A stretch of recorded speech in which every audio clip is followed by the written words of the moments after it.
getting to Travis Hunter. Here's a hot take. Mm-hmm. He's a better receiver than DB. I disagree. I think he's going to be a better defensive back than he is. Okay, so this is where it gets so goddamn complicated. I don't know what position he is. I legitimately don't. He's gifted as shit, though. He's really gifted. He's really freaking gifted. And I think you could put him at any position on defense, and he's going to figure out a way to play it. They need to let him commit to something and play something in spurts. I agree with you. Why do you think he's a better receiver? Is because they called on him to do it and he had more. Well, I just think he's more explosive. I think I do think his instincts for the ball, I think he high points the ball well. Now, it doesn't make him a bad DB, but I do think that there comes a point where, like, Joe, when he's out there, he's pretty freaking electric offensively. Can I ask you this question, though, about him being a DB? Mm-hmm. Can you name a top-flight wide receiver that he's gone against? Because he got hurt versus Colorado State. The next week versus Oregon, he's not there. So that's a very good point. So Troy Franklin and the boys, like, he doesn't go up against them. I still think the jury might be a little out on him in reference to what happens. Well, let me ask you, or let me say it like this. What happens if he goes up against Aruma Dunze or Malik Neighbors, those guys from last year? What would have happened? Well, that's a really good point. We didn't have exposure to him getting to match up with any of the premier talent in the Pac-12, and also him playing both sides of the football also kind of conflates this conversation because we don't have enough of a sample size of him just playing. We actually don't have any sample size of him just playing DB for a full game. I really wish that the mentality with him was play defensive back in an important series. We're going to bring you on the field and we're going to give you a jet sweep. We're going to throw you a screen. We're going to throw you a seam down the sideline, whatever it might be. Him being on the field should be more situational because I kind of worry, not that it's hurting his development, but it's hurting our ability to understand what his value is going to be. The NFL is not going to have him play both positions. They're not. Deion Sanders is going to allow him to play both sides of the football because they have a really good relationship. He's also the best player on the field, and they just need to get him onto the field sometimes to win. But if he goes to the NFL and tells them he wants to play both, most of them will be like, oh, that's great. Maybe we'll do it every so often, but you're playing corner or you're playing receiver.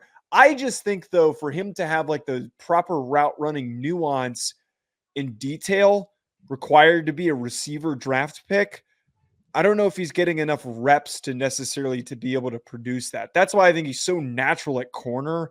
Like the play he had against TCU is consistently re-shown over and over again. Name a receiver at TCU that was worth a name. And again, it's a great counterpoint to like where does he fit in the Now, I agree with Elks in the chat. This is one of my points here. Joe, against Stanford, Amainer, excuse me, had 13 catches, 294 yards, and 3 touchdowns. 2 of those touchdowns that he caught were on Travis Hunter. So, by the way, and to your point, though, okay, to flip that, Travis Hunter had 13 catches, 140 yards, and 2 touchdowns. So it's a very weird debate. It's a really weird conversation to try to have. That's why I think he's better there because he's already so gifted there. Joe, what happens if he plays receiver? Well, okay, but so here's my whole thing with this, though. Well, let me ask it like this. If he were with anybody else besides Deion and he played receiver, would we have him in our top 5 wide receiver core? I don't know. I actually don't. Like, I don't think I have an answer to that question, if I'm being completely honest. But I can say this, though. It is easier for a really good athlete in college to succeed on offense and specifically at receiver. Right? It's easier for a guy like that to do that. Fair, that doesn't translate to the NFL because so many of them are stat heavy. And it's also why sometimes the most productive receivers in college football aren't always the best receivers in the NFL. I mean, Laquan Treadwell, Traylon Burks is another one that was brought up in the chat with the Tennessee Titans and previously with Arkansas. The production doesn't always translate. I just think that they got on DK Metcalf for not having the production. Now look at his big ass. Right. The inverse seems to be applicable here with receivers.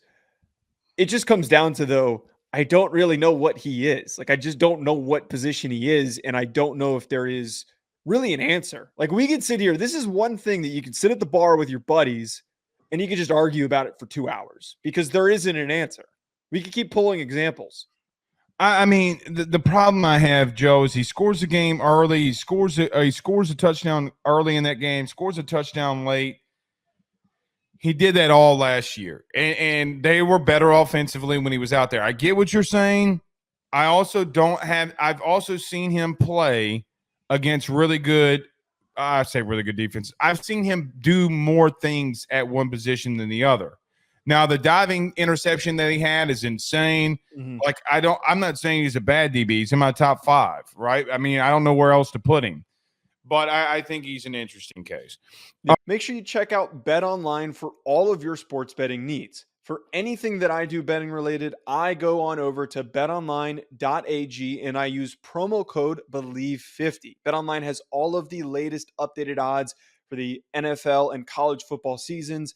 Anything you need, whether it's futures, live in-game betting, no matter what, your football betting needs are met at BetOnline. And again, make sure you use that promo code BELIEVE50, BLEAV 50 to get a 50% welcome bonus on your first deposit.